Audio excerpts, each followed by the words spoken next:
হানি ট্র্যাপের 4 জন সদস্যকে আমরা গ্রেপ্তার করেছি। তারা দীর্ঘদিন যাবৎ মানুষের সরলতাকে পুঁজি করে তাদেরকে নিয়ে বাসাবাড়িতে আটকে রেখে তাদের উলঙ্গ ছবি তুলে তাদের কাছ থেকে মুক্তিপণ আদায় করতো এবং তাদেরকে মারধর করতো। একটি চক্র, সেরকম একটি চক্রকে আমরা ধরেছি। চক্রে 5 জন সদস্যের উপস্থিতি পাওয়া গেছে, অজ্ঞাতনামা আরও 3-4 জন সদস্য রয়েছে। 5 জনের পরিচয় আমরা শনাক্ত করতে পেরেছি। একজন গ্রিস প্রবাসী এবং তার বন্ধু, তাদের সাথে এই হানি ট্র্যাপের একজন সদস্যের পরিচয় হয় 1 মাস পূর্বে। উপশহরে একটি হার্ট রেস্টুরেন্ট রয়েছে, সেই রেস্টুরেন্টে পরিচিত হওয়ার পরে এই চক্রের একজন সদস্য তাদের নারী সদস্যকে ওই মোবাইল নাম্বারটি দিয়ে দেয়। ওই নারী সদস্য যেহেতু সেই কাজে অভিজ্ঞ, তার নাম জেসমিন, সে তার সাথে যোগাযোগ করতে থাকে। যোগাযোগ করার এক পর্যায়ে সে তাদেরকে তাদের যে বাসা, সেই বাসায় ডাকে যতরপুরে, বাসা নং নবপুষ্প 113 এর 5ম তলা একটি বাসা, ভাড়া বাসায়। মেহেন্দিবাগে যখন আসে ওই প্রবাসী এবং তার বন্ধু, ওই চক্রীর একজন সদস্য জলিল, সে তাকে করে 2টি সিএনজিতে করে বাসায় নিয়ে আসে।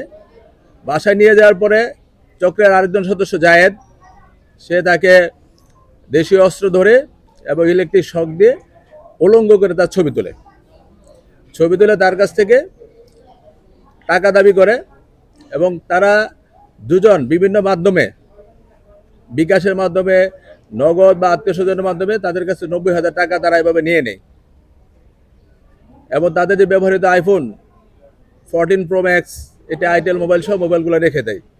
তারা ওখান থেকে উদ্ধার হয়ে থানায় আসার পরে সে বাসায় কোতোয়ালি থানা পুলিশ অফিসার ইনচার্জের নেতৃত্বে ওখানে অভিযান পরিচালনা করা হয়। অভিযান পরিচালনা করে 4 জন সদস্যকে গ্রেপ্তার করতে সক্ষম হয়। একজন পালিয়ে যায় এবং ওখানে গিয়ে আমরা আরও যেটা দেখেছি, ওখান থেকে একটি প্রাইভেট কার, একটি সিএনজি এবং আসামিদের 3টি মোবাইল উদ্ধার করা হয়েছে। আসামিদের মোবাইলে এরকম আরও অনেক ভিকটিমের ছবি এবং ভিডিও পাওয়া গেছে, যারা অতীতে তাদেরকে এইভাবে তাদেরকে হানি ট্র্যাপের ফাঁদে ফেলে ওই বাসায় নিয়ে গিয়ে তাদের কাছে টাকা আদায় করেছে। আমরা ওই সকল ভিকটিমকে খুঁজে তারা যদি আইনগত ব্যবস্থা গ্রহণ করতে চায়, আইনগত ব্যবস্থা নিব, অথবা এখানে সাক্ষ্য হিসেবে আমরা তাদেরকে অন্তর্ভুক্ত করব। এ ব্যাপারে কোতোয়ালি থানায় একটি নিয়মিত মামলা হয়েছে। 4 জন আসামিকে আমরা আদালতে সুপর্দ করব এবং অন্যান্য যারা আসামি ছিলেন তাদেরকে আমরা গ্রেপ্তার করব। আরেকটি সিলেটের একটি কুখ্যাত মোটরসাইকেল চোরা সিন্ডিকেট, এই সিন্ডিকেট চোরেন কয়েস নামে একজন চোর, যিনি নিজেকে মোবাইল চোরদের যে সংগঠন, সেই সংগঠনের প্রতিষ্ঠাতা সভাপতি দাবি করেন, নিজের মুখে দাবি করেন। তা আমরা তাকে দীর্ঘ প্রচেষ্টায় সিসিটিভি ফুটেজ এবং অন্যান্য বিষয়াদি বিশ্লেষণ করে তাকে আমরা আমাদের বন্দরবাজার ফাঁড়ি আইসির নেতৃত্বে আমরা জৈন্তাপুর কানাইঘাট এলাকায় অভিযান করে তাকে আমরা গ্রেপ্তার করেছি। পাশাপাশি মোটরসাইকেল চোর চক্রের যিনি ক্রেতা বিক্রেতা এরকম একজনকে আমরা গ্রেপ্তার করেছি, যাদের কাজ হচ্ছে এই চোরাই মোটরসাইকেল কিনবেন এবং চোরাই মোটরসাইকেল বিক্রি করবেন।